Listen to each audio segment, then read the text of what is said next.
All right, what is going on, everybody? How you doing? Welcome to another episode of Talking Buffalo, your weekday daily driver for Buffalo Sports Talk and more. My name is Patrick Moran. Thank you to everyone out there, as always, for watching, for listening, for following, for subscribing. I appreciate y'all very much. Today's show, as always, is brought to you by Sunny Reds, 1841 Abbott Road, just minutes away from Highmark Stadium. Great eats, great drinks, great vibes, great place to be. If you have not been to Sunny Reds, make sure you go and check them out. All right, this is our Tuesday podcast. However, on the video side, we're actually live around 9 p.m. or so on a Monday night. The nights are backwards here. They're mixed up. Typically on Sunday Night Live video, I'm joined by Joe from Queens. However, couldn't do the show yesterday, so I did some solo, switched it, and now we are live on the video side, like I said, here on Monday night as that beer cracks. As that beer cracks, I want you to take your swig, let us know what you're drinking, and also you explain to these lovely people who are going to be listening or watching the show, where the hell were you? You turned heel over the weekend. No Sunday live show. Yeah. What did you do? Actually, it's pretty interesting what you actually did. Yeah. Well, I'm drinking. I'm drinking. I've actually had this in my fridge for like 10 months. It's a Genesee black cherry vanilla Kelberry. I can't pronounce the name. I don't know. It's been around for it came out like I think in the fall, like early fall. So I'm definitely tastes a little flat, but it's fine. It has a cherry. You would probably like it a little bit because you like I don't know, like cherry wheat stuff, and this kind of tastes a little bit like that a little bit. Okay. It's easy. It's kind of has like a grape taste to it, kind of. It's fine. I have to go easy because the couple of days I'll get to why I couldn't have a date with you last night because I had a date with the missus. I'll get to that in a minute. But I drank quite a little bit the last like 3-4 days, and now I don't. It's not a Pat Moran drink because he's on the floor with slices of pizza in his freaking face from the night before. No, but like I had like some Guinnesses on Thursday and a couple of shots. I go out with my one friend. We do dad shots, we call them, where it's just like we do 2 shots and we do 2 Guinnesses each. So it's 4 drinks. And then on Saturday, I went touring the beer scene in Brooklyn. So I was out all day, but I was fine. Like, I have a drink here, a couple there. So anyways, I'm going with a smaller, this Jenny's like a 4% alcohol or something like that. So I'm going easy. So last night, as I'm burying the lead, I could not go because I went to go on a date with my wife. We saw John Oliver and Seth Meyers, who I'm sure half your audience despises probably. But I thought they were funny. So my wife, she got it for me for our anniversary gift. Which I don't exactly remember what I got her, or no, I do remember, but I think we put a cap on it where we were supposed to spend between like $50 to $100, and I got her like a tub of popcorn that she likes from her favorite place in like Ocean City, New Jersey, with like it said like our names and the date we got married on it engraved, not even engraved, it was like a freaking cricket. And then she comes through and here are tickets to this thing. We had like 5th row. And I'm like, you kind of went past. I'm pretty sure they were more than our $50 to $100 range. Yeah, definitely. And I was like, especially. Yeah. And I don't even know how much she paid because they do I forgot what the word is, but they do it once a month, Seth and John Oliver. But it was fun. I enjoyed it. I mean, I had to keep my eyes up because I was tired from the night before because I think I went to bed like at 12:30 and the baby woke up at like at 6 or something like that. So I was like, ugh. But it was a lot of fun. And what happened, I'm sorry I missed it. Like, it was totally weird that entire week. Like, I knew I was going, but I knew I had to do a podcast with you. But like, for whatever reason, I just didn't realize, and this is like dad brain, and you have a 20 fucking monthly old. Yeah, you said you texted me Sunday morning. Yeah. I think, which is funny because you texted me and I had myself a Saturday, and I didn't see your messages for probably a good 3 hours. I was drinking Mick Ultra, by the way, all day because I'm trying to legit be on a diet right now. So I settled for Mick Ultra. I probably drank about 15 of them at least. So I was at Vinny's. So shout out this week to Vinny's Sports Bar, West Seneca, one of my favorite spots. Dude, 3 for $6 beers, morning, day, and night, 7 days a week, like Bud Light, all the domestic stuff. And even though the more expensive stuff is still really cheap, like you get a Sam Adams pint of cherry wheat for $5 there. I love Vinny's. But anyway, a good friend of mine had a birthday party there on Saturday night, and literally I got there about 6 hours before the party, stayed there the whole time, stayed there through the party. So yeah, I did it up. But yeah, I hope one day we get to drink together, like a legit. We won't, because you're always just big timing me, or you're like, I'm not going all the way to the North Towns unless you're Jay Skursky or Tim Graham. I'm not coming there.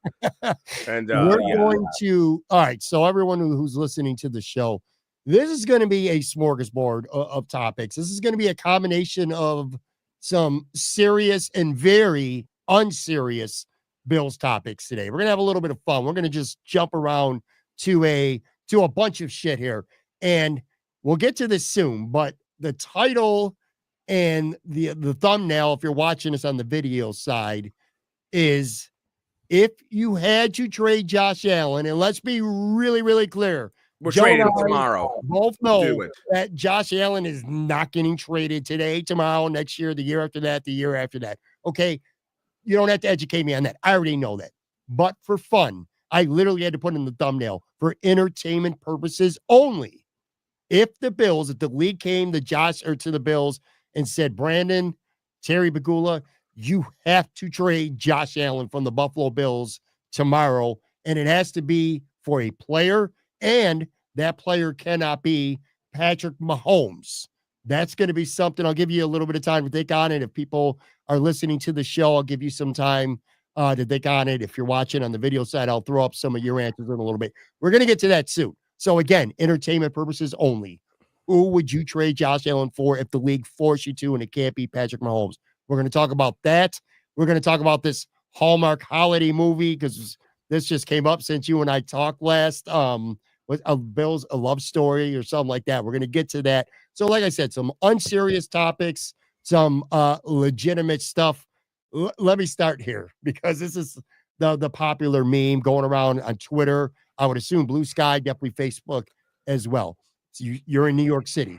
Saturday night, Morgan Wallen does Saturday Night Live. And then at the very end, he bails from the show during the credits. He doesn't stick around. He walks right through the camera. Not long after that, he has an Instagram post of his jet or a plane or whatever going back, or take me to God's country. And ever since then, there's been everybody's posting pictures of their favorite spots, whatever it may be, would take me to God's country. Question for you, question for everyone listening. What's your God's country? Like right now, if you were going to play along, play this game, and you were going to put up a meme, a photo, it could be some that you feel for real, some that could be funny. What would be your social media post right now? Take me to God's country. What would you have? We're going to get to a lot of shit today, folks. a Bills game. Hey. That's it's between that or Cancun, like a beach there that I've been to. But I'd say a Bills game. I'm going to pander to the masses like you do all the time. And say a Bills game. Like, that's God's country. Like, I love going to that stadium. I wish I was living at home at times. Like, that would be the main thing. Like, if I moved back home, I'd be like, I'm going to as many games as possible, because I love tailgating. I love eating and, getting a nice buzz. And yeah, I'm going to put that as my God's country. I'm sure some content bro probably put that already on the X, I had, admittedly not semi-serious, but I had a photo of 9/11 Tavern. That's to me, that is God country's, the best wings on earth. A small divey bar, beer, wings. That would be a spot. I also have 2 spots though, man. You're gonna laugh at this. I miss Wawa. Like, Wawa is huge in Florida and other states. Oh, the gas station. I've driven past them in New Jersey. Yeah, man. Sure. You get food at 4 a.m. there, 8 a.m, 24 hours a day. Go get food. I loved Wawa. That was like God's country to me. And I'm going to pander to, just to drive you nuts. Pop Stroke is my other favorite spot in Florida. Absolutely. Which one? Place. The Tiger Woods Pop Stroke. Miniature golf, the bar, the restaurant. That to me is my favorite thing to do in Florida, although it was built actually after I moved away. I'm pandering to, as you say, the Bills bro beat. I know we saw pictures of them playing Jay, Matt, Matthew, and Sal. Super jealous. Yeah, I'm sure you are, man. Yeah. People in the chat are saying Sheets. That's a very like I've not been to Wawa, but Sheets is very good, and I've been Very there good. too. In-N-Out. Have you ever had In-N-Out Burger? Did you ever go to? You probably never went to California, not on the West Coast. No.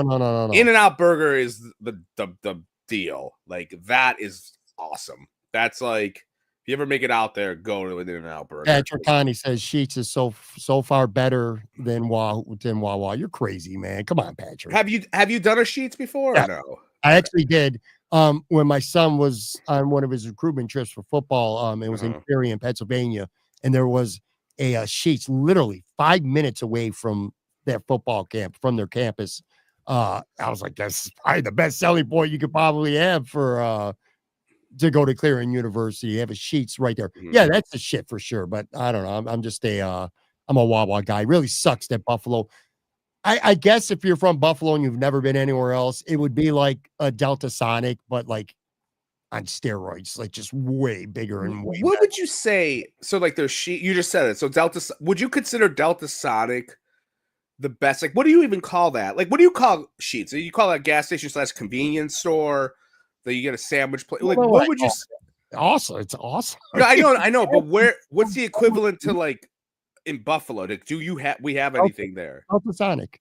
But Delta Sonic's on a much smaller scale in Buffalo. But is there really good food at Delta Sonic though? Like Sheets, you could get all right. No, it's not nowhere near Sheets or Wawa. I mean, no, but I would say in here in Buffalo, that's probably the closest thing. You would think that someone would like create a really good gas station with like great wings or something like that. You know what I mean? Like, why not? Like fucking wing gas stop. I don't know. I think maybe at least in Buffalo, because like Wawa and Sheets are pretty much like you go get subs, pizza, wings or whatever. And in Buffalo, every corner has a great place to go get wings or pizza already. So it's probably but you can get gas. I mean, I'm just surprised.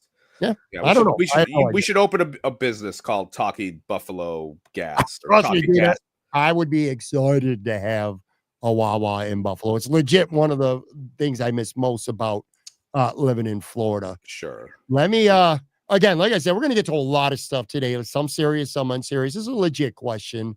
Since we talked last, I thought the Bills would probably be done with extensions for this offseason. And lo and behold, the big one, the one that I thought was the least likely to get done this year at all, let alone before the draft, but it got done. Christian Benford, 4 years, $76 million. That came in. It sounds like a lot of money, and it is. But that also feels very team friendly. I mean, people that I listen to and Spot Rack and Over the Cap, Joe Marino, all these guys who were talking about, 22 to 25 million a year was the expectation. And 4 years at 19 million per. Now, there's still details to come, with the contract. They're not all out yet. But what's your reaction to that right now? Like the Bills have signed really, I mean, literally have extended pretty much almost their entire core to, they're going to be here for the next 5 years, man. This is a team that's certainly being built for the long haul. But anyway, specifically your thoughts on Christian Benford. I thought this was huge. Far and away the best, my favorite extension of all of them. Do you remember what the Trey White extension was in 2020? I don't. It's 4 years, 70 million is what he got at that point, which, inflation is. I mean, I thought Trey was a better player at that point than Benford was. This is before the injuries, etc. But anyways, I thought it was a good deal. I mean, I thought it was. I don't know if I would say I was shocked by it, because if there's one thing we've seen, Brandon Beane and McDermott, they've been in business in Buffalo for 8 years now. You could tell what they usually do. You're like, okay, this is what they've done in the past. We're in phase 2 or 3 of the Josh Allen experiment. And they've always paid guys in the secondary a lot of money. Like, they've never been shy about that. And right now, there's no one in that secondary up until the Benford extension that was making a lot of money. Like, no one. There was no Micah Hyde. There was no Jordan Poyer. There was no Trey White. Someone that, they're not bullish when it comes to paying guys in the secondary. So he deserved it. He had a great season. I'm obviously a little bit worried about like the concussions because he had 2 back-to-back. Sure. Hopefully that's not a big deal, and it's just a Mitch Morris situation, I guess. But they signed their guys, and look, he can. I will say this, obviously Josh Allen's the best Brandon Bean draft pick, since he's been here, obviously. Mm-hmm. But Benford's probably his best bang for the buck draft pick for where he was. Like, no one gives a shit about it. Like, no one cares about 5th, 6th, 7th rounders. He might end up being one of the best bang for the buck picks in the history of the Buffalo Bills. That's for a 6th rounder to be he's easily one of the top, say, 5 to 7, 8 corners in the NFL right now. And he's getting $19 million a year, and he's a 6th round pick. Yeah. And he's worked his ass. I mean, he's been starting since day one, basically. Like, it was him. We all thought Elam and Trey White were going to be like the corners in 2022. And then Elam didn't start, and they played Benford a lot. We're like, what the hell is this? And it's like, okay, great. And then he turned out to be a good player. So, kudos to him. He's, it's Brandon Bean's motto is draft them, develop them, and sign them or whatever. He loves to do that. And hey, good. They need cornerbacks. And I think, for me, I don't know if it is for you, but I think it kind of takes corner off the market a little bit for that first rounder. I mean, for me, look, I'm not saying it's not going to happen, but I see it happen. But I don't think it's a desperate pick, like, because he could have went like after next year.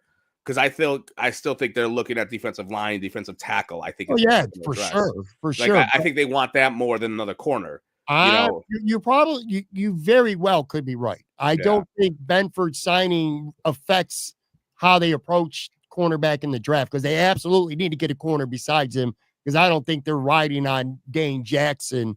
I've told you this before, man. They had Levi Wallace, Josh Norman, Kevin Johnson, Vontae Davis. They've had those guys the opposite of Trey White. And look, I think they'll probably sign someone, but it's going to be someone after the draft. I feel like it's going to be like a Floyd guy. You know what I mean? Like Leonard Floyd from a couple years ago. You want me to, can I have a soundbite right now that we can rewind in about a month? There's no way the Bills leave round 2 of this draft without a corner. At the latest, it could be round 1. If not, it's going to be round 2. There's no way that the Bills don't take a corner by the end of round 2. Or let's just to be safe, I'll walk that back a tiny bit. Let's say night 2 of the draft. There's no way in the world they are going the first 3 rounds without taking a corner. They don't own a 4th-round pick right now. They got 2 Qs in a way. So they have 3 picks. Within that, I mean, you have a need at defensive tackle. I think that's a big need right now. You have possibly wide receiver. I know they haven't cared about that in the past, so they kind of do and they kind of don't. And then what's the other position they kind of need? Safety. I know they can maybe. I mean, Tyler Rapp's there, but he's kind of there. I don't know. They might want another guy to redshirt and before Cole Bishop, or just have the backup. But sure. I do think I would say yes. I would say they'll get a cornerback within the first 3 picks if they don't trade one of those picks up to get a higher draft pick. And back to Benford quickly too. I just wanted to add, when Stingley signed with Houston for $30 million a year, I'm like, yep, Benford's getting 23 to 25. I'm like, and he's not going to get an extension this year. I was starting to get nervous. I'm like, this is going to end up being a Tremaine Edmonds situation where he just prices himself out of Buffalo and the Bills don't tag him and he goes somewhere else. So I'm kind of still, even a couple days later, a little bit borderline blown away. To your point, you mentioned this, and so did a couple people on the video side watching this live right now. There is one concern about him. I mean, his injury history is something that at least you have to, I don't want to say you need to be scared of it. You have to at least take notice of it. I mean, he back-to-back in just this past year, back-to-back concussions in the playoffs this past year, and that second one was brutal. I mean, I felt bad for him. He looked really, really bad. Supposedly cleared protocol not all that long after they lost, but that was bad. And also, let's not forget, when they lost to the Chiefs in Buffalo the year before that, he got hurt. And I believe in the Pittsburgh game, he hurt his ankle or something like that. He didn't play in that game in that divisional round. So 2 straight elimination losses for the Bills. Christian Benford either didn't play or he was out of the game in the first quarter. So, I mean, you do at least need to be, you need to know that. You need to be a little bit concerned. Clearly, that did not affect, the injuries that he's had have seemed to be, with exception to 2 concussions last year, kind of one-offs. So clearly that didn't concern them too much. Another thing. I'll also say this. My apology. A little of a worry. He is a very physical corner, and sometimes I wonder if their shelf lives are a little bit less than like a guy who isn't as physical. You know what I mean? Supporting the run. I mean, again, this is his first contract extension. It's just something to throw out there. Like, it might be fine, obviously, but those are kind of, if you want me to like pick at it at the scab, it's like, hey, he is a guy who plays close to the line of scrimmage. Let me pull up on the live chat here on the video side from Beth, and they're back-to-back comments because this was going to lead to what I was talking about next anyway. She says, my question, how can Cook be demanding $15 million when Derrick Henry only makes 8? Well, Henry makes more than that, but to her point, she's talking about unreasonable demands from Cook. I love Cook. He's not Derrick Henry and certainly not Barkley. That's accurate. Here's my question for you. I'm sure you've heard Brandon Beane, these owner meetings that are going on right now, we're going to get to a couple topics here, but these owner meetings have been surprisingly pretty candid with Sean McDermott and especially Brandon Beane talking about some situations and some players, none so more than James Cook. And Brandon Beane on Sunday night pretty much flat out said, I'm paraphrasing obviously, but we ain't getting no extension done anytime soon with James Cook. We talked, it went nowhere. This certainly seems like a situation where he's playing it out this year, and there's still no guarantee that he's going to get an extension, even if he plays well, next season. The Bills do hold a franchise tag, and I've said this, now that you signed Benford, you add that tag if you really want to keep James Cook for 2 years instead of 1. But did you feel like Brandon Beane's comments on James Cook were pretty revealing? Maybe a little bit of a retaliation to him publicly kind of saying what his demands are? I don't know. I'm still a very, very big James Cook guy, but man, if you were thinking about an extension for James Cook, I feel like you could stop thinking about that because that's just not happening anytime soon, and probably not at all this entire season, let alone this summer.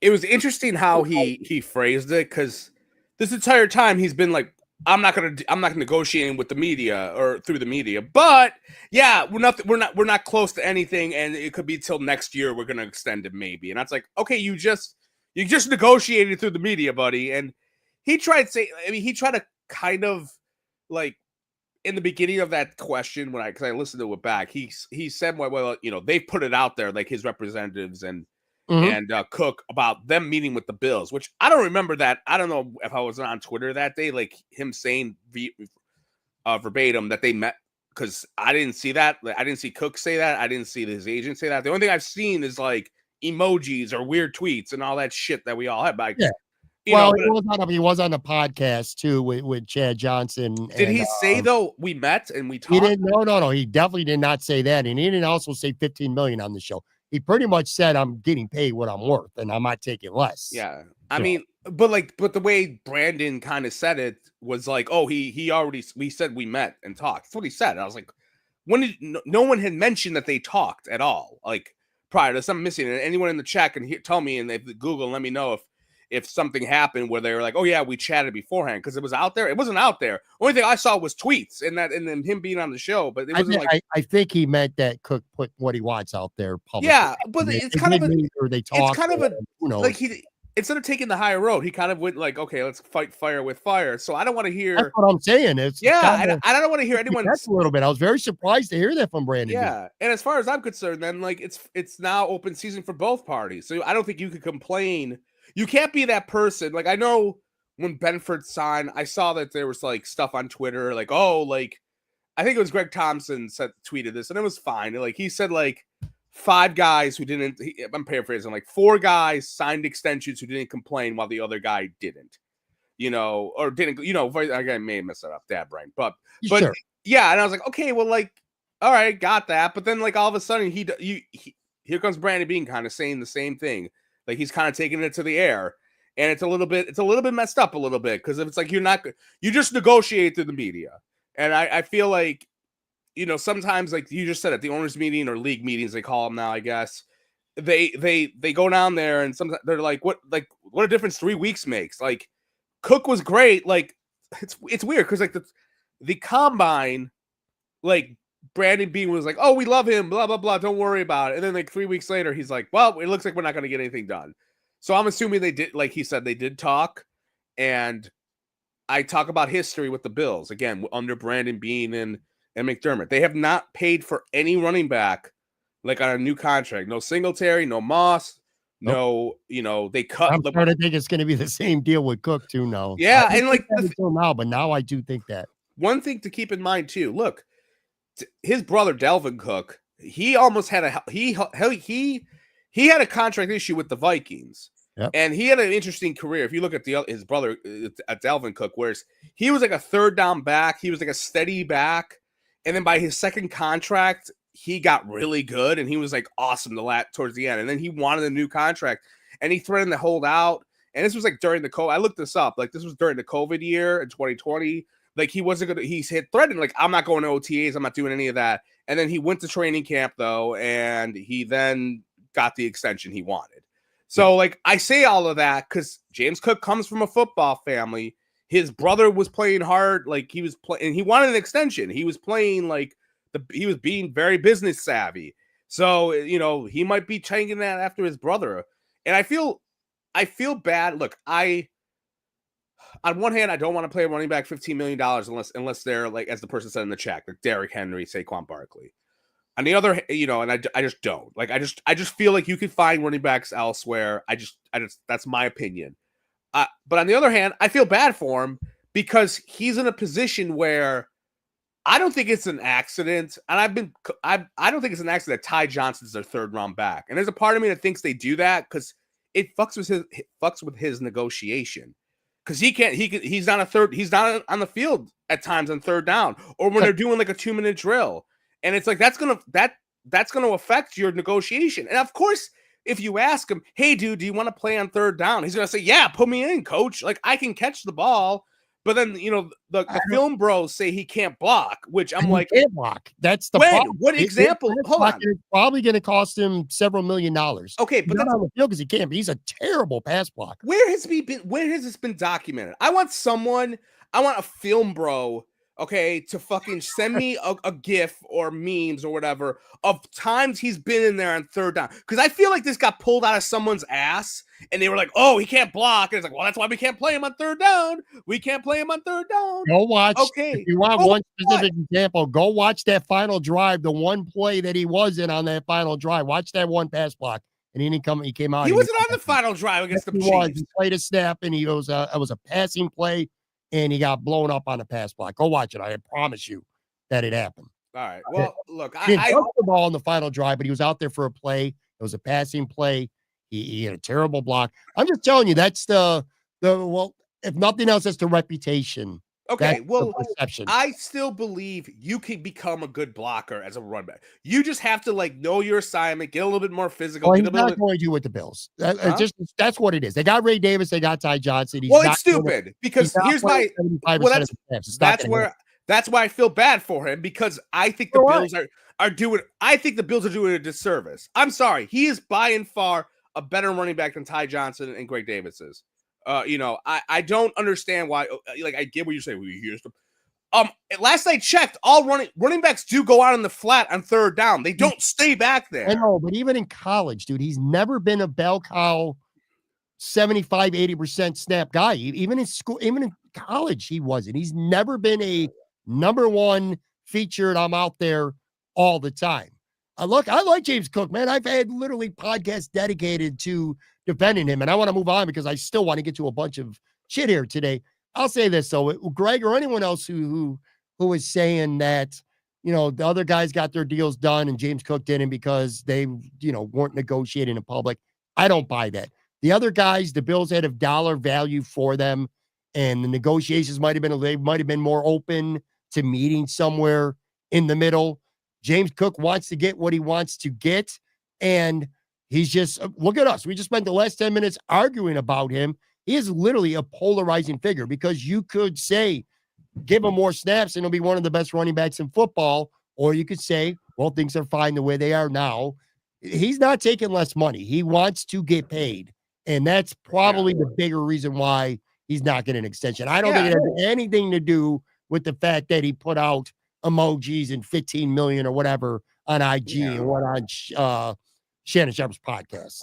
I mean, It's just, I think it's stupid. If you're salty at him, let me ask you this: do you think Brandon Beane should be salty because he did that? I don't think they're as salty at him. I think if they're salty at him, I think it's because James Cook don't want to negotiate. James Cook is saying, "This is what I want, and if you're not going to pay me, we're not signing." So you're saying they are salty? I mean, I think they are because Brandon Beane literally has said, "I don't negotiate through the media," and then he negotiated through the media today. They didn't like James Cook, okay? If they didn't care about James Cook last year, season finale, they got 0 to gain by playing him. They let him start that game and play to get 1,000 yards when they got nothing to gain by him being out there. And in the second half, he needed a touchdown to tie O.J. Simpson's record, and they put him in the game. He could have got hurt. So they cared about him enough to make sure he gets his milestones and tie an all-time franchise record. They do like him. It's a negotiation. It's ugly.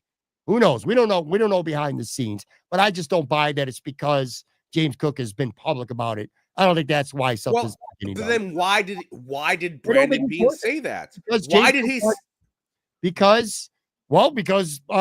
Cook was talking about $15 million publicly. Okay, but Pat, follow me here. He spoke about that publicly before the combine. Brandon Beane at the combine was all chill and cool as a cucumber, and then 3 weeks later or 4 weeks later at the owners meeting or whatever the fuck it's called these days, he goes, "Oh well, like we're not negotiating," or like, "I don't see it getting done." I mean, he was pretty much like he kind of did a 180 a little bit. It wasn't like, "Yeah, we'll see what happens. We're not worried. He's under contract." That's usually what you do. I'm not going to speculate on what happened when they met. It could have went really ugly. They could have been like, here's some middle ground. James Cook's representation could have said, "I'm not interested in middle ground." I don't know. I'd be guessing. It'd be pure speculation. Okay. I do want to get to other stuff here. We could spend an hour talking about James Cook. I feel like I've spent many hours talking about James Cook on the show. We'll probably spend many more. Another thing that I thought was really interesting from the owners meeting, before we get to a break, get to some of the kind of less serious stuff afterwards. Sean McDermott not only is against the tush push, he wants to get it banned.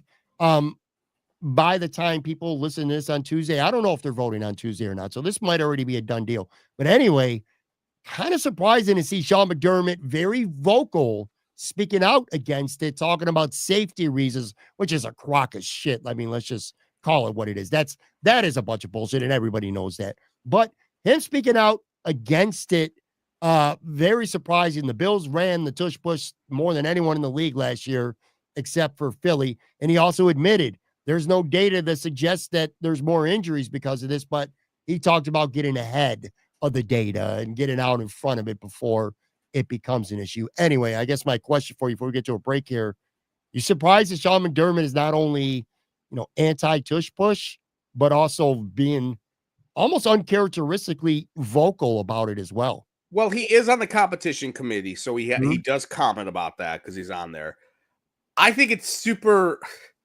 His reasoning doesn't make sense to me. First off, as you just said, like it's because of the player's health. Like you're running Josh Allen into a fucking line that it's supposed to be bad for his health. That doesn't make any sense at all. That's the stupidest reasoning I've ever heard. You're running the tush push, and he tried to be like, "Oh, I'm running a variation of it." Like it's the fucking tush push, buddy. Like I saw that. I was kind of like, okay, dude, like.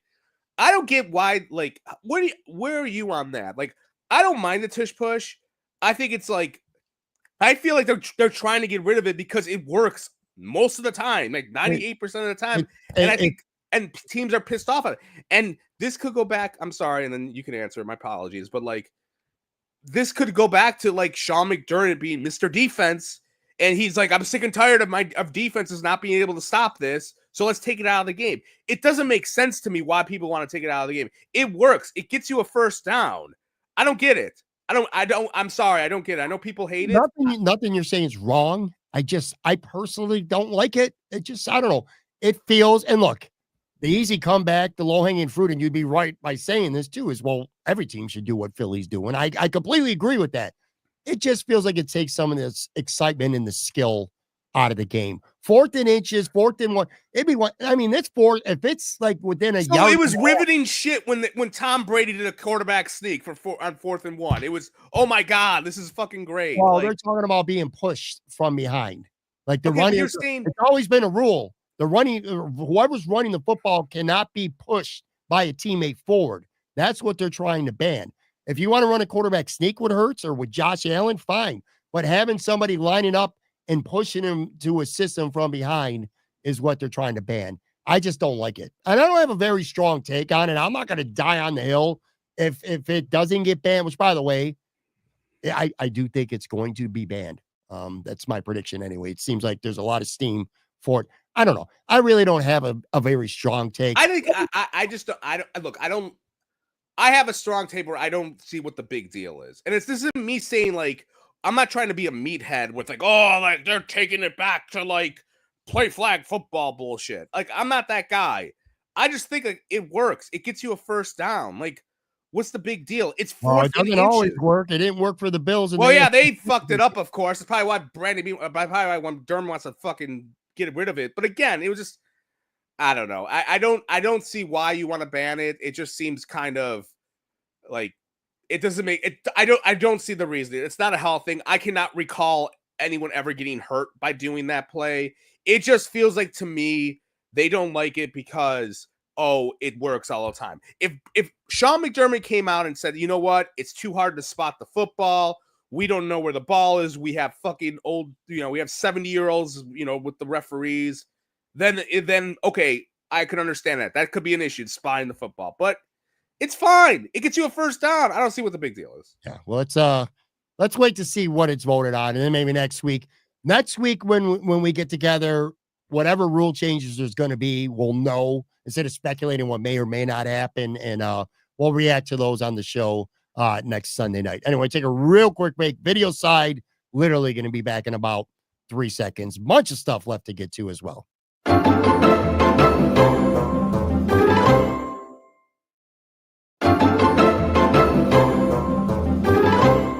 All right, I am back here with Joe from Queens. On the video side, we're live here late on a Monday night. Most of you will be listening or watching this on Tuesday. Pretty active chat here going on too on the live side. I got a couple Bills questions that were part of my pod bag for this coming week, or last week, I should say, but I wanted to save them for today. One of them is the advertised big one, which we'll get to in just a second here. But I was also asked this because I thought this was interesting.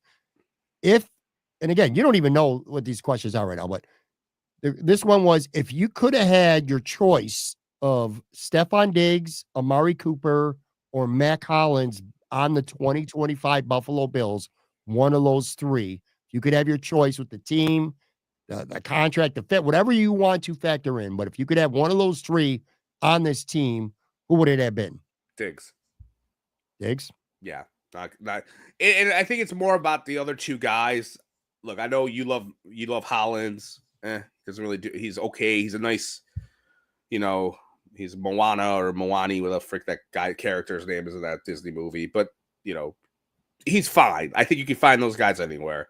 Amari Cooper, you can, dude. You can find a guy who plays special teams and gets you fucking 400 yards receiving every fucking day of the year. The fuck are you on? Just because you love him. We choke on my words over here. All right. And Amari Cooper, if it was last year and I thought he was good or whatever, like still I would say him probably over Diggs. But I think I don't know, he didn't show me much. He's probably shot. Diggs, I'm not gonna say he's a slant, like I love him and I would want him here, but I would say Diggs because probably nostalgia a little bit. But like then you have to play with the whole thing of like, is he going to be ready for camp? Yeah. Like I know he says he is or he's not, and he's coming off an ACL, which is worrisome. But yeah, I would say Diggs, but they wouldn't do that obviously. But yeah, if you're asking me, it's more like the other two I'm not very thrilled with. Okay, fine. So you say Stephon Diggs. I will respect your opinion, and I don't want to get into a debate with this tonight because we got too many things I still want to get to. I disagree with you, and laugh all you want. My pick would be Mac Hollins, 100% too. I'm not even sure it would be close either, to be honest with you. Again, lots of factors. Stephon Diggs has an ACL. He has a history with this team.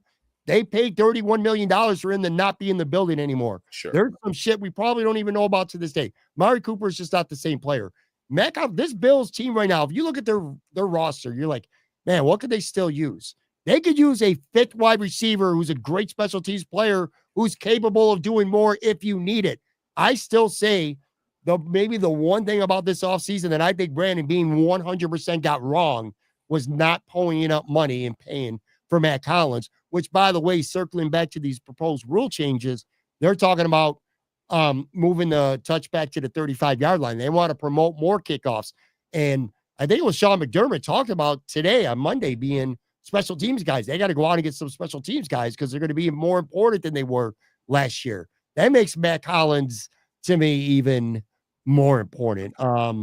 So yeah, I would say Matt Collins. We'll agree to disagree again. Maybe you're not. You could find Matt Collins anywhere. I'm sorry. I mean, well, the Bills haven't. Whatever, dude. You're overrating that dude way too much for my taste. Yeah, I'm sorry. Like, you're overrating him too much. Like he came on at the end of the year because everyone else sucked and no one else could catch. There's a lot of people there. Well, except for Mark. Mark says he's with you. Yeah, Mark. He's the only one who's smart, right?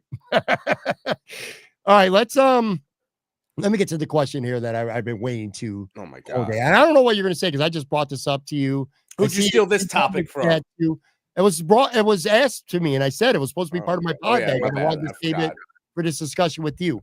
Here it is, okay? And I want to be really clear again because people are like, "Oh, fucking trade Josh Allen! Oh, trade Josh Allen!" No, they ain't trading Josh Allen. This is for entertainment purposes only. Here's the question: if you were forced to trade Josh Allen tomorrow, 1-for-1, player for player, any player in the league, with the exception of Patrick Mahomes, who would it be? And you got to take, everything else about the Bills roster stays the same. Okay. This is the league coming to you, or Terry McGill, whatever it may be. I got to get rid of Josh Allen. Okay. Yes. Right, but it can't be Patrick Mahomes. Yeah, but you got to understand too, like I said, everything else stays the same. No draft picks, no nothing else. The contract don't matter. Whatever you want to matter for the quarterback that you trade for Josh Allen, you can make whatever you want matter. Who you got? Who's your pick? So it's between two guys, and I'm going to assume it's the same two guys you're going to have. It's between Joe Burrow and Lamar Jackson. Okay. That's between those two. Now, I'm probably, because he's coming to this roster, so that's what he is. He's gonna be throwing the Shakir. He's gonna be throwing everything. Yeah, he's gonna have to deal with the massive hole of Matt Collins leaving, which you think is gonna make the Bills go 6-10 or 11 or whatever the hell his name is. Schedule is how many games they play now. I'm gonna say Lamar over Joe Burrow because I think Lamar would fit better in this offense because the Bills do have a lot of tight ends. And Lamar has worked with those tight ends a lot, like, with the guy who dropped his pass. I forgot his name, but he's dealt with tight ends. He has done well with not the greatest supporting cast over these years. I know he had a good one this past year. I think because of the running, situation that he can run, I think that's a big time thing. If we had good wide receivers, like great that I liked, I would probably go with Burrow because Burrow has proven you give him Higgins, you give him Chase, he's awesome. I don't know how well he's going to do here with those. I mean, I'm sure he'll do well, but that's what I'm going to do. I'm going to do Lamar Jackson. Okay, that's obviously a good one. He's a 2-time MVP. I'm not going to argue too much about that. I was laughing earlier when you were talking because this came up. Ralph Wilson Sr., I got to read this, then I'll give you my answer. He says, since trading Josh would slam the window shut, I'd trade him to Edmonton for Connor McDavid, bring him to Buffalo where he should have been all along, maybe revive the Sabres as Josh did the Bills. I don't think the rules were meant to go into hockey as well. All right, so some of you are going to think that I'm a little bit nuts here. My answer is neither of the two guys. Oh, God. That you said. Neither of them. Okay, I have to guess. Can I guess it or no? You can after I'll tell you what. First, let me tell you why it's not. Well, I'll tell you why it's not Joe Burrow. I just don't trust his health at this point. I just don't trust his health. I think more than anything else that comes in it. He's a badass dude, man. He really is. And I don't know how he would be with shitty receivers. Like he's in college and in the pros, he's had receivers. So I'm not sure how he would be with just okay receivers. So those are the two reasons for him. I really don't have a real reason for Lamar, but it's not Lamar. Who's your guess? Who do you think I'm going to say? Daniels in Washington. Yes. Okay. That is my pick. If I had to trade Josh Allen today and I was forced to, and no choice, and it can't be Patrick Mahomes, I would trade to Washington and I would take Jaden Daniels. And let me explain to you a couple of reasons why. First of all, look, and I love Lamar. So I'm kind of comparing it to Lamar. He's 4 years younger than Lamar. That's got to matter. Again, I said all the factors matter. He's 4 years younger. He's only going into the second year of a rookie contract. So you're guaranteed to get 2 years out of him. Yeah. 2 years of a rookie contract. After his third year, he's eligible for an extension, which, hey, again, the good with the bad. 2.5 years from now, he may be the highest paid player in the NFL. The rate he's going 2.5 years from now. So the age, the contract, the numbers. Last year's a rookie, 3,568 yards and 25 touchdowns. He also ran for 891 yards and 6 touchdowns. And as much as I love and respect Lamar Jackson, the one thing I will say, the Bills can't seem to get over the hump in the postseason, but it's usually because of the defense, right?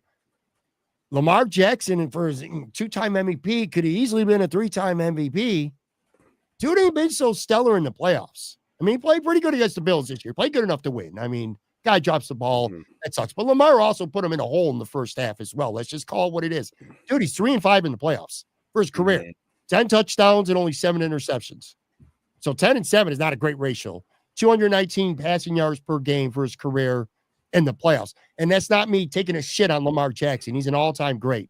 I'm just saying those are reasons why I could take Jaden Daniels. The youth, the contract, the ability. The contract's a big thing, and I honestly didn't think of that a little bit. That's a big reason. I probably would change my mind if I wanted to, but I'm going to stick with Lamar. But to Jaden. But your point is completely stellar. It makes sense. Of course it is. I'm always stellar and it makes sense. No, you're not stellar. You suck. You said Justin Herbert, baby. You kidding?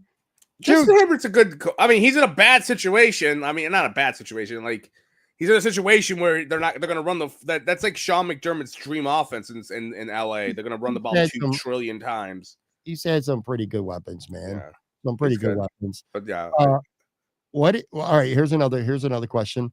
What's something about this team? This was sent to me, like I said, that I'll share it here instead of the pod bag. Hold on, Big Papa Bill. What'd you say? Pat is cooking with the Jaden Daniels take.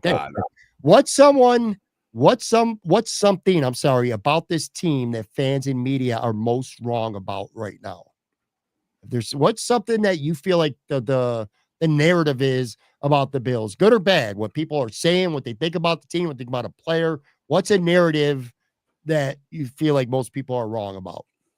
Which is funny because I'm about to be a big fucking hypocrite in a second here. Oh God, they're wrong about. I know you sent me that question, but I didn't think about it. I'm an idiot. Sorry. I would say person. No, I'm saying like I never mind. The thing that people are wrong about the Bills, that Sean McDermott's like a defensive wizard. I don't see it. Like they have not gotten a lot of sacks. I think the pass rush has been kind of meh. I know there's some cute stats out there that the film bros love, pressure rate and all this sort of shit. I'm sorry, like sacks do matter. You get sacks, more than likely you're going to punt on that drive. It's just a fact. They don't seem to get that off all that often, and I think it's kind of gets a little bit like not talked about enough, especially how these defenses have been against really good offenses throughout his career here. Mostly, I would say that's the one. And I know which one you're going to probably say, but go ahead. Now, what you just said, by the way, is a good one.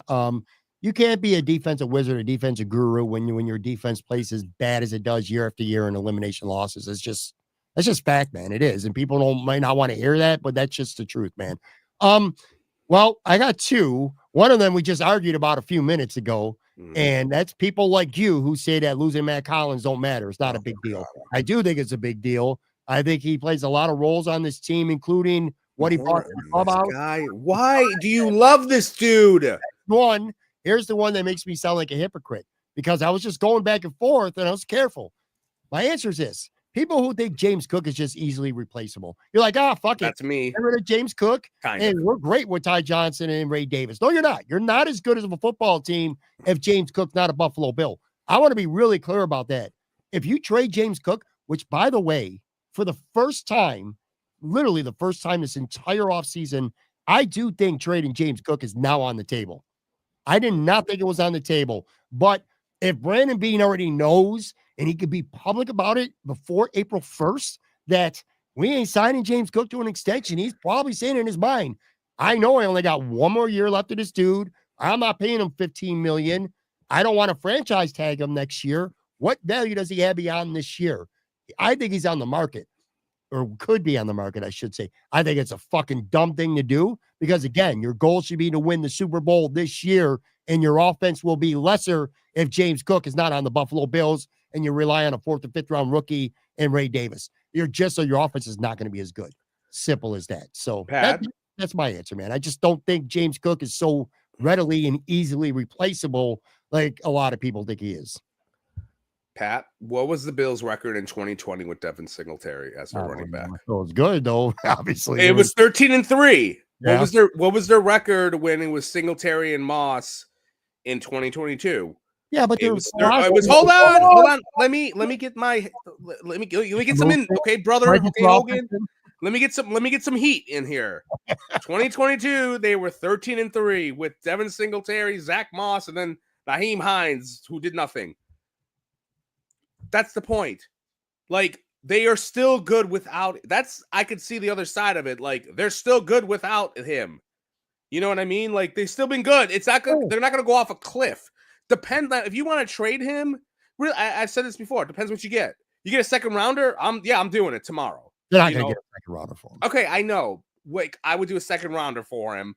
But if you get, and we talked about this a couple weeks ago, player for player, a player for player, yeah. Like if you get a player for a young guy who's going in his 3rd or 4th year, who you know you're not going to pay, who's solid, like another cornerback or whatever you want to do, a wide receiver. I don't know, sure. But it's got to make sense. So a trade. Ralph Wilson in the chat says this, and this is so spot on. Bean would take nothing lower than a 3rd because he can get that in the comp pick. That's another thing. Play your shit out, go somewhere else, and I'm going to go get a 3rd or 4th in a comp pick. Someone else can give you $15 million a year. Keep in mind, Mr. Wilson Sr., I hope it's good wherever you are, down there or up there, whatever.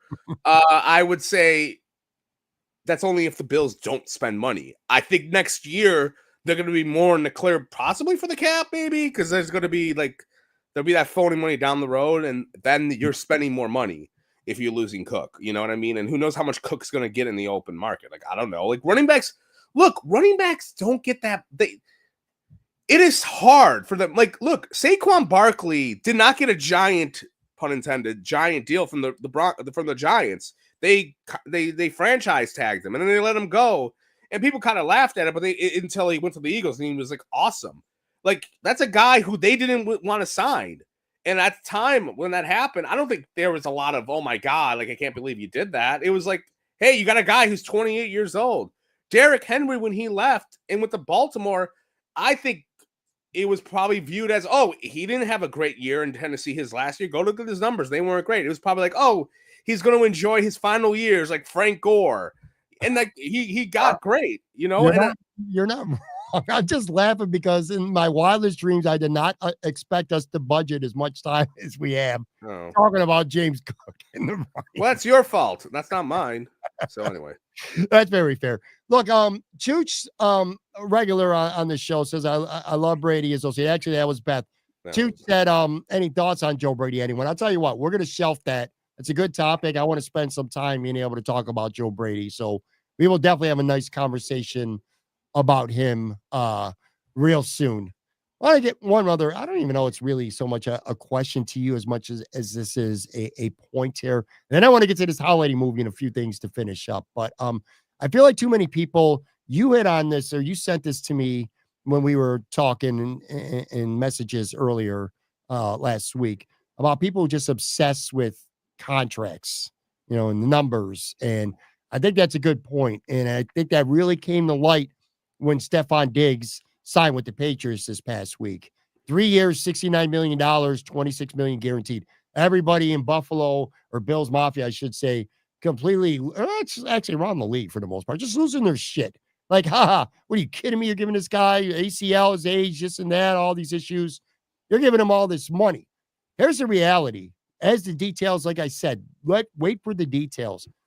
The Patriots could get out of that deal after just 1 year, eat 9.7 million in dead cap, and save almost 17 million.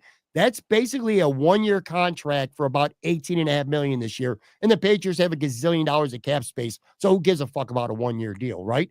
Per Albert Breer, to get the full deal, he'd have to catch 100 passes for 1,300 yards this season, which if he does, then he's worth that money, right? Plus, he's got to make the Pro Bowl in each year. So to make all that money, he's got to have 100 catches, 1,300 yards. If he does that, then he's worth the money. I'm just kind of learning to wait for details on contracts. We hear numbers, we see numbers, and we instantly judge. And sometimes the details really tell you a big different story. And you should be worried about people's cap numbers and the percentage of the cap that they're taking up, as opposed to, oh shit, James Cook wants 15 million. Well, 15 million ain't going to be all that much in 2 or 3 years. You know what I'm saying? I'm just using it. Why did I bring him up? I shouldn't have even brought him up. No, anymore. but no, your point is correct. I mean, like the contract with Stephon Diggs was none like people first when they saw it, just like with Vaughn. Yeah, it's all bullshit money, and it's been that way forever. And I remember when Tyrod signed his $90 million contract, it wasn't even close to being 90 million. And it pisses me off because then there'll be certain fans. I remember Jerry Sullivan used to be like, oh, he's a $90 million quarterback. He's got to play up to that. It's like, dude, he's not making 90 million, you fucking idiot. Like he's not. And it's like, it's all bullshit. It's just a way for people to scream about this guy needs to play better. And that's and because of his contract. And half the time he's not going to get that. And it's just like, it's just stupid. And I don't know. I don't get why fans care how much they make. I care, as you said, about the cap number, about dead cap, about how hard it is to get out of that contract. That's all a fan should care about. But I think and I get it, there's like that impulse to react, but like you got to wait till the details come out. And I think I don't really mind fans when they do that bullshit because they're fans, whatever. Like some of them may not know, who knows. But like if you're a media member or you're a bro or a Bills content or not Bills, but if you're a content person in anywhere in this country and you're trying to stoke those flags, like, those flames, excuse me, like, get out of here with that crap. I get it. I gotta pull up this comment. We're gonna get a little bit of a silly part of the show, but I can't resist. Joe's always poking the bear with the Bills bro beat. JJ94 wants to know, Joe, did you see the bro beat golf simulator photo from Florida? Season ain't even begun, and the bro beat is in full swing. You love it, baby. Florida, I think that's why all of them want to come to go down palm trees. Let's go, baby. I think that's why a lot of them want to go down there so badly so they can golf. I don't mind people going down the freaking Miami sounds great, but golf is just such a fucking dumb sport. No, see, that's a dumb take, right there. No, it's a dumb sport. The only thing that's been good about golf is Happy Gilmore. What else was good about golf? I'm trying to think what things did not. The golf game on Price is Right was cool. I think it was called Hole in One. The putt commercial, putt for the fun of it. Putt for the fun of it. Well, that was great. And they were pop stroking. Pop stroke. I love that place. That's the name that Tiger Woods, pop stroke. That's where No, that guy's talking about the picture that they took. They played a little 2-on-2. You wish you were down there with them. You would have been you would have been their caddy. Be like, what kind of wings do you want? You want to know why I wish I was down there right now at this moment? Well, for lots of reasons. That's one of them. No, not to be a fucking caddy, by the way. But let's see. It is 34 degrees out, and it feels like it's 23 right now in Buffalo at the end of fucking March. So, yes, I absolutely do wish I was in Palm Beach, Florida right now. So, a lot of envy over there. Chooch also said Caddyshack. See, dude, I'm not ever talking golf with you again. Let me get to a couple non-Bills questions or sports questions that I got that would be fun to answer. And again, everyone who's listening along, you want to chime in as well. What is your go-to dinner? It can't be wings.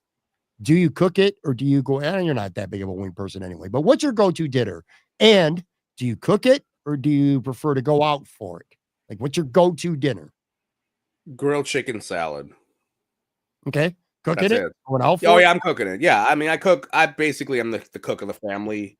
My wife cooks the kids' food. I cook for us, like me and her. That's usually my go-to. I marinate some chicken. I actually have chevettes. Do you like chevettes? Do you have an opinion on chevettes? That is, you mean? What's it? I thought it was chevettes. It's Tremendous. chevettes, whatever the fuck. Yeah, Yeah. I like it. Fine. You like it? Okay. Like we have some of their sauce here. I'll That's fine. marinate it for a day. Put it on the Food Ninja grill or whatever the fuck it's called, and throw some salad from Costco on there. That's kind of my go-to. Like it gets the job done. It's fast. It's easy. Sure. I just make chicken. But I try not to eat too much shitty stuff.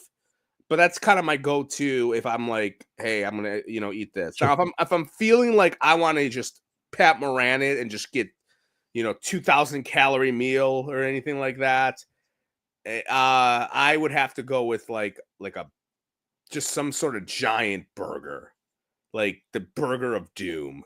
Okay. That's it. Yeah. Mine's believe it or not, is not wings. Oh my God. No, I'd like a nice bowl of pasta. That'd be my go-to dinner. And there's like 2 spots specifically I love, like Iliot Apollo's for an Italian dinner, or Mulberry in Lackawanna, which actually might be my favorite place for an Italian dinner. Awesome place. You trying to get them as sponsors right now? You're kissing their asses. Like, I'll send them this clip in a little bit. There's another food one too. If you were to open a food truck, what food would you serve for customers? oh, Also, would you have a name for the truck? Can you think of some? I do. I'm stealing it, but I have Okay. one. But if you were to open a food truck, definitely. If I'm in New York, now I'm going to do it in New York City. Okay. Like if I'm doing it, I'm doing a chicken wings. I don't know why. I think a chicken wing food truck would be awesome. It's probably easy. It doesn't take that much space. It's fucking it's a deep fryer. They're easy to make. I've told you this before. I don't know what I'm gonna have chicken wings, and I'm gonna call it Buffalo Joe's Wings. That's a terrible fucking name. That's what I got off the top of my head. well, it won't be as terrible. It would be really stupid in Buffalo. But if you're in New York City, Yeah. you use the word Buffalo in your truck name, Sure. it probably wouldn't be that bad. All right. If I was going to do it, I think I would have a steak hoagie truck. I would serve steak hoagies. And here's the deal. They would probably be located somewhere downtown, Chippewa. I'm trying to get the young crowd coming out of the bars, the young kids coming out. Young kids. Chippewa, or maybe the breweries down there or whatever that are open later. Here's the name of it. But I got to give a shout out to my buddy John Lake, because this was his creation, his idea, and I'm just flat out stealing this. But name of the truck would be, and you got to know 80s music and specifically Eddie Money to know what I'm talking about. But the name of the truck would be Stake Me Home Tonight. Oh, Instead wow. of Take Me Home Tonight by Eddie Money, Stake Me Home Tonight. Isn't that a great fucking idea for a food truck name? Stake Me Home Tonight, where you sit out, you're parked in front of Chippewa or whatever, and you're serving drunk idiots coming out of the bars, steak hoagies, Stake Me Home Tonight, and they take that shit. That's a great idea. Yeah, it is. Take Me Home Tonight was the last song at our wedding, by the way, when we were closing the dance. That was the last song of the night. Yeah. Nice. All right. Well, I kind of, said a great idea. We'll kind of end with this. This is not a great idea, I don't think anyway, but the Hallmark movie is coming. Holiday Touchdown, a Bills love story. This is off the heels of last year. I'm going to assume you did not watch the Chiefs love story. It's pretty much the same thing. Holiday Touchdown, a Chiefs love story. Now they're doing it with the Bills. First off, by many people, is, oh, great. Now we're going to be second fiddle to Kansas City, even in Hollywood now. I didn't watch that one, but there was actually one about, it was kind of loosely based on Travis Kelce and Taylor Swift. It was honestly, and you know me, I love cheesy shit, nostalgia shit, corny ass shit. This was one of the worst fucking things I've ever saw in my entire life. In the history of cinema, this movie, I forgot what it was called. I'll look it up while you're talking, but it was literally one of the worst piles of shit I've ever seen. Damar Hamlin, and I've heard conspiracy theorists say Damar Hamlin signed with the Bills because he could have a part in this movie and get paid as much or whatever. That's just dumb conspiracy thoughts. I know you think it's cheesy. Here's what I want to do. We'll play a little bit of a game here. All right. I'm going to give you some plot lines, funny plot lines, or meant to be funny plot lines that I saw on Twitter. I put something out. Jeremy White from WGR had some comments and people were replying, and I plucked some of these. I want you to give these each a grade. And maybe at the end, if you got a plot of your own, I don't know, we can add it or whatever. Well, yeah, that's what we'll do. We'll go through these relatively quick because there's a good amount of them. I don't want to take another half hour. But these are the plots, okay? Ready? And this is all for Holiday Touchdown, the Bills' love story, potential plot lines. Kenny Moma says, Chad Michael Murray breaks his leg falling through the table, falls in love with nurse, taking care of him at the hospital. End of movie. He gets Josh Allen to sign his cast. That sounds fucking horribly boring. I get the Chad Michael Murray Buffalo connection. But he was in a holiday movie last year I saw on Netflix that was fucking terrible too, man. I hate to diss a Buffalo dude, but anyway, that's the plot. He breaks his leg, he falls in love with the nurse who's taking care of him, and at the end of the movie, Josh Allen makes a cameo and signs his cast. What's your grade for that? That's a C minus. C minus. Sorry. First off, Chad Michael Murray. I'm not a Chad Michael Murray fan. I don't know anything he's been in. He went to school in Clarence, and a good friend of mine went to school with him. He didn't really talk all that much. He said about Chad, and also, you can't trust anyone named Chad. Like aside from Chad Dominicis, he's a good guy. Chad's cool. It's a suspicious name. It's suspicious Chad, but Chad Dominicis, only Chad that's worth saving, to be honest. He might be the only Chad I actually know personally. Yeah, but Chad's just like a douchebag frat name. Like, hey, Chad. Haha. Except Chad Dominicis again. We like you, Chad. Here we go. Here's another one. Jen, this is from Jen. Big city lawyer comes back to Buffalo for Christmas and falls in love with a member of the Stampede. Chad Michael Murray plays a mighty taco worker, and Robbie Takic, the dude from the Goo Goo Dolls, is the Wegmans manager who tells them they're out of Labatt's. He proposes at the home game where they clinch the #1 seed. What do you think? D. D. D. I'm sorry. I'm not laughing at this. D. D. D. First, yeah, go ahead. Keep going. No, I was gonna say that one's pretty dumb. I do like the fact that the Buffalo connection, big city lawyer comes back and falls in love with a member. Yeah. Chad plays a mighty taco worker. I kind of like that. This one's from Jeremy White, WGR. This one might have been my favorite too. He says, the plot centers around two Bills fans that happen to attend the Christian Wade preseason game and built their relationship on belief in him and each other. Jingle all the way. That is the name. That is the subtitle. Oh, yeah. So Bills fans attend the Christian Wade preseason game. They built their relationship on belief in him and each other. C. C.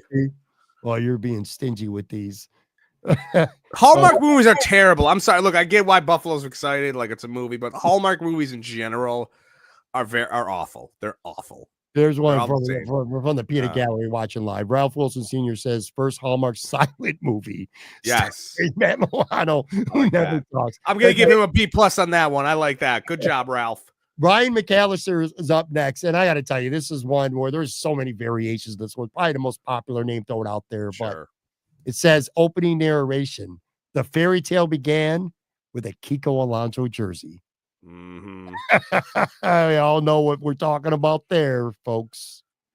Yeah, that's I wonder where that jersey is these days. That's a B+. But you got, if you're gonna do a love story, I mean, you got to go tawdry, and for me, like Kiko's like that's like the one. Like, or you have to, the Kiko jersey story is just like I don't know what to make of that, but I don't know where it's. I wonder where that person is these days, and that couple, like if they're still together, or if they were a couple. I don't think either of them were ever exposed. Like I don't think they were ever found. No one ever found out who they were. There was also one couple too that I just saw on Twitter over the last week. They're literally having sex in the parking lot, and dudes like, the caption was. Oh, I remember that. Yeah. I remember when that happened, when that shit happened. Yes. I mean, a Hallmark Christmas movie, though, folks. What the fuck, man? Let's keep it respectable here. Kevin Snow, our good buddy Kevin Snow, hockey guy, man. He says the final scene sees the happy couple share their first kiss after Josh Allen throws a game-winning touchdown to Deion Dawkins. Subtitle: Let It Snow. I'll give it a B. It's wholesome. Oh, really? A B? Well, Kevin Still's a good guy, so I'm being biased. So I'm gonna give him a B. So yeah, you don't like it? Okay. No, I don't. I love Kevin. I just I hate the Deion Dawkins for snow. Why? Why did you like to let it snow? I love Deion Dawkins. He might be one of my. Yeah, we get it. Yeah. You don't have to go in the pandering. Okay. I am pandering. He might be one of my 5 favorite players. But what's wrong with let it snow? Oh, snow. Fuck snow. What's no? Whatever. Oh god. At Saber Gaming, the plot centers around 2 fans falling in love after witnessing a Shady McCoy touchdown. Subtitle: Shady, it's cold outside. Shady, it's cold. Instead of baby, it's cold outside. Shady, it's cold outside. Remember when he did that NDA party? Yes. You remember that? That could have been a part of it too. Like his little, that would have been my Hallmark movie, or like, oh well, like him and her go to the shady NDA party, but they decide not to go in because they're in love and don't sign the NDA. I don't know. I know you're gonna hear. Here comes a sure F from Joe from Queens. I can tell you that right now. Anthony says 2 fans who meet at a tailgate. I got to get my composure. As I look at it, I laugh because this might be my favorite one, but I know you're gonna fucking hate it. Ready? Let me start over. Anthony says 2 fans who meet at a tailgate, both barefoot, because of their love for newly acquired Mac Hollins. No. Subtitle: Deck the Hollins. That's creative. I'll give him that, but F because it's the cat hater. Sorry. Are you gonna have a candlelight visual? That's probably gonna be your Hallmark movie. Like Pat misses Mac Hollins and he goes home crying about it, and then finally just moves to New England with his wife to eat wings over there, and then they meet up and all are become friends. Yeah. Chooch says Kyle Williams found his drunk Santa at the Walden Galleria. All right, that's a pretty good one. Let me get to another one here on the screen. So Craig Maz says, I need the prequel based in 2013 when the Bills play the Chiefs and 2 fans find love and pain because Jeff Toole threw a big 6 ruining everyone's day. This guy's going all the way back to still being salty about a Jeff Toole interception back in 2013, man. Woo! There's another. I remember that play. Yeah, let me give you another one involved with him. From Michael Anderson, a couple that bonded over the belief in Jeff Toole as the future of the Bills. Subtitle: A Toole-Tied Romance. That might be my favorite one, actually. Man, you really do love cheesy shit, man. You really do. But I'm very, you're like dying here, amused. It's like, yeah, I wish I could have thought of it. I didn't think of it because I just, yeah. Look, very. I'm surprised they're looking for. They're getting a movie. Do we have more to go through? I know this is like one or a couple more areas. Go ahead. Michael Parton's in live on the chat. I got to talk about something that Michael did for me real quick before we get to this thing. Go ahead. So you know how the Yeet, like the Sabres, had the Yeet shirt with. I don't know if I told you, Michael, because I tweeted it out. Said, "Hey, can someone get this for me?" Michael got it for me. Sent it to me. I Venmoed him like the money that was owed to him. So thank you. But the fucking shirt has a hole in it already.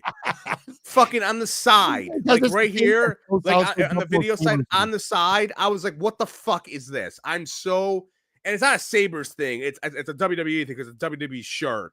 I'm fucking flabbergasted. I was so pissed. I washed it fucking once. And I'm fucking, I don't know what to do. And like, I gave Michael a pretty good penny. It was not a cheap shirt. And I'm like, and I'm fucking livid about it. So fuck WWE. Like the WrestleMania bill's been terrible now because of that fucking shirt. Anyways, go back to his comment. He said, guys, a huge Josh Allen fan and a woman who follows Haley Steinfeld decide to give dating each other a try after learning their idols are in a relationship. Make up your own subtitle. I don't have one for that. I will say, I mean, Haley Steinfeld, in all seriousness, she's way too big to take part of any Hallmark movie. You would think Buffalo, have a little Buffalo angle, would be really sweet to get Haley Steinfeld in it. She ain't doing that shit, man. No one's gonna do. Yeah, like, look, it's funny. Like, and I tweeted this or X'd whatever the fuck I did. You know, Josh Allen a couple weeks ago, I think it was a month ago, he now has a production company through the same company that is producing, like it's a big conglomerate that's producing this Hallmark movie. So I guarantee you Josh is going to get an executive producer credit because they're all working together. And I think that's probably why all of a sudden this movie came out of nowhere a little bit after fucking Josh Allen signs with a production company. So look for him to get a no-show executive producer. Dude said, get that heel Cena shirt, Joe. I will get a Cena shirt before WrestleMania. Be careful, man. I don't know what the fudge happened with that shirt. I've had WWE stuff before. I don't know if they were like printing them because obviously that's a personalized one it was a Sabres Yeet shirt, and I don't know what happened, but I'm not. And now I don't know what to do. It's like on the side. I'm like, what am I?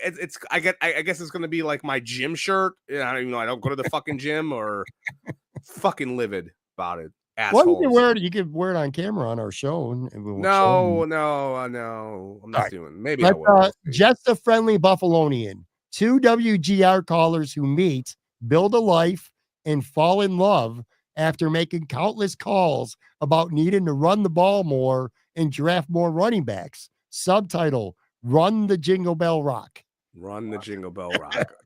I like that. B+. All right, here's the last one that I see right now. This is actually in the live chat. This is a one-liner, but this one might be my favorite too as well.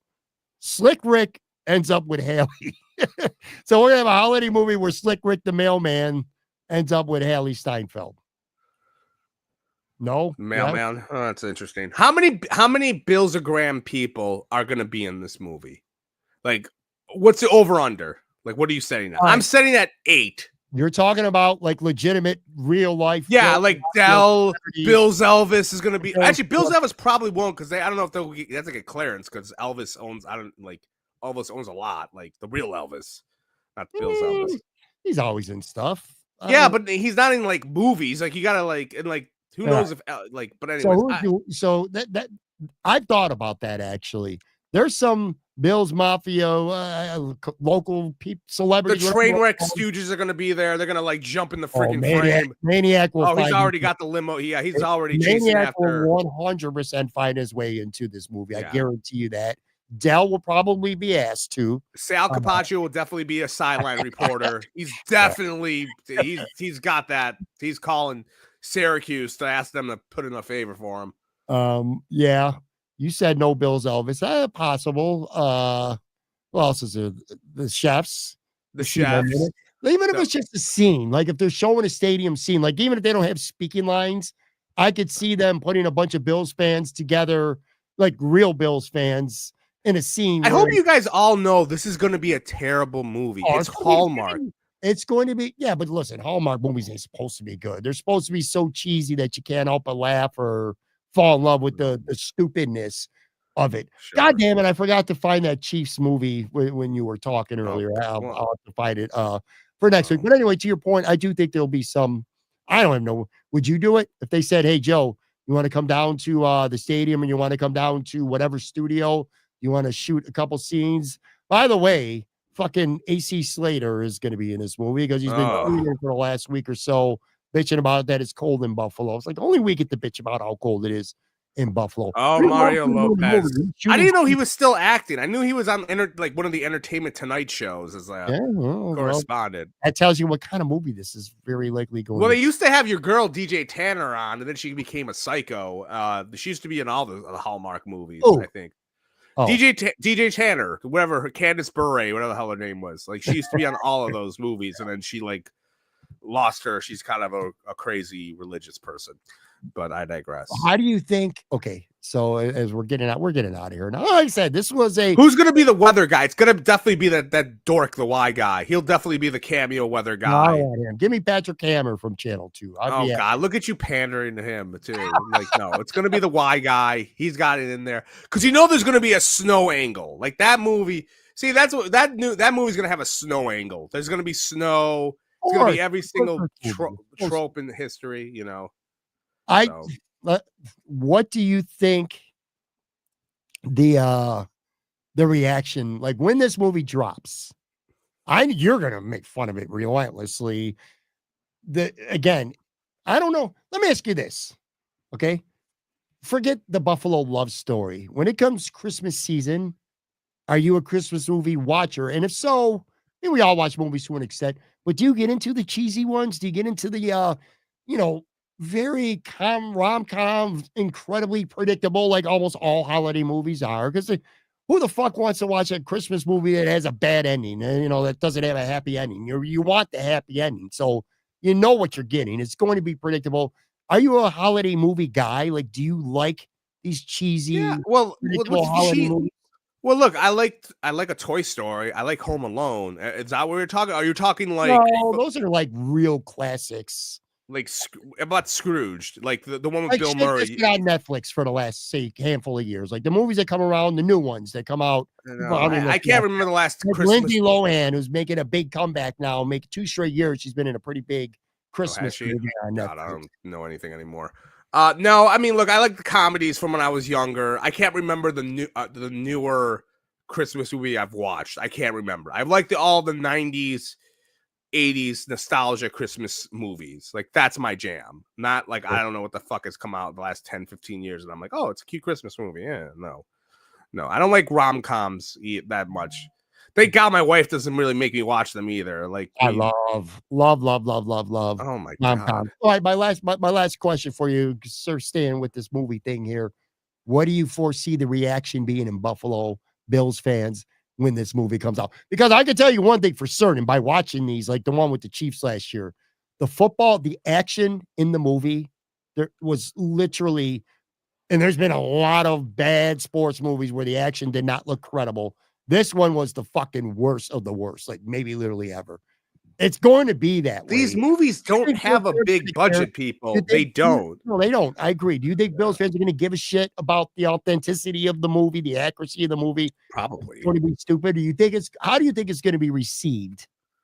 Uh, I know how you're gonna receive it. yeah, I'll let people have their fun. I get it. It's a movie, and the time. I mean, look, Hallmark's not very good, but other than that, I think people will be pissed. Probably, Yeah. maybe, but who knows? I mean, they're doing it with the Bills, so it's gonna be a happy ending. I How don't know. fucked up would it be if they lost to the Chiefs in the playoffs again, and even in the movie? But you find love, a Bills fan and a Chiefs fan or rival fans, they fall in love. The Bills somehow lose again to the Chiefs in the playoffs, but We you should know, do. Like, the you know what bigger we should picture is do? Yeah, still find yeah. love. One Fuck, day we should do like a not Mount maybe a Mount Flushmore of like movies that took place in Buffalo. Or like not Flush, but we could do like the good Mount Rushmore of like movies that where the backdrop was Buffalo because there's not that many to pick from. I they are remember. filming some of this in Buffalo, by the way. I know Mario I'm Lopez was sure. tweeting from Lancaster, just putting that out there. I I'm don't know sure how he's much they're heated. doing in Buffalo, Yeah, but they are planning on doing a lot of this filming in Buffalo. yeah. But So like I always remember when Bruce Almighty came out, or not? Was it Bruce Almighty? Yeah, whatever. Not the podcaster, the laziest podcaster in the world, but the movie Bruce Almighty. Um, he what's it called? It was supposed to be in Buffalo, and it was not Buffalo at all. It was like a sound, and I remember people being pissed off because it was like that's not Buffalo.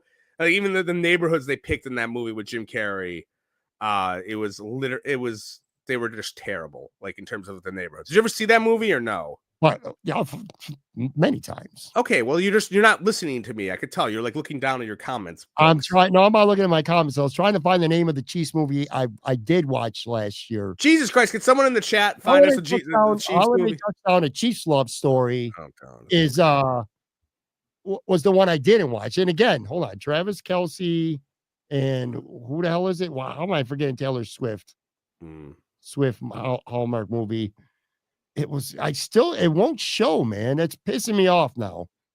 It keeps going back to the same one. Anyway, it fucking was terrible, and I'm pretty confident that the Bills one is going to be terrible just as well. I give up. I can't find it. It was fucking bad. Well, we'll live. But yeah, I don't know. Hallmark movie. Hooray! Hey, good for everyone. Good for everyone. All right, so wrapping up here, Joe will be back live Sunday. We'll spend time. I like the Joe Brady topic. I want to spend some time talking about him on Sunday. Plus, the owner meetings are going on right now, and there are going to be some rule changes. Some of them perhaps significant. We didn't hit on them today. We'll wait to see if they pass. If they do, we'll hit on all the changes. If any Bills news or NFL news breaks, and we'll find some other stuff to do. We'll bring back my true and false, which is a hot thing we can do. We're gonna bring that back. Yeah. Hey, real quick, because we got 6 minutes before 90 minutes, because we're gonna end this. I did you see what I tweeted out on Blue Sky where I want to cook while doing this podcast one day in the video side? Did you see that or no? No. What did you want to do? I put it so tonight before this podcast, me and my son, I made pizza. If you go to my Instagram story, which I'm not going to give because only cool people follow me and know. But I posted like pictures of me and my son making pizza on the counter. I was like, one day Pat should just do a podcast where I put the camera in the kitchen. I have it like this, and I'm making pizza and I'm showing people how I make pizza. And I could talk sports with you while doing it. Is it going to be any good though? Oh, probably. Yeah, I used to work I worked at the pizza for 9 years, and when I was a teenager, it was great. I mean, it's probably not good anymore, but But yeah, I should grab you the slice and show it to you. It's over here, like in the other room, but I'm not going to. But I would do an activity while on the podcast, like cooking with Joe from Queens, and I'm just cooking. I'll cook an Italian dish or something, and like I put the camera on the side of me. And you could see me doing everything. You don't get no one, and then like the video side, like people could see me cooking, and I could talk bills. Okay, I don't know. All right, let's want to wrap it up here. I want to thank everyone for watching on the video side live. Of course, everyone will be listening to this hopefully sometime throughout Tuesday. Like I said, news that breaks. Matt Warren will be on with me from SB Nation tomorrow, so obviously we'll talk about any stuff from the owners' meetings as well. We're also going to talk about some sneaky Bills draft needs and some potential trade-up scenarios. I'll be doing that with Matt tomorrow. Thank you, Joe. Thank you, audience. Be back. Brand new show. Talk to you guys tomorrow.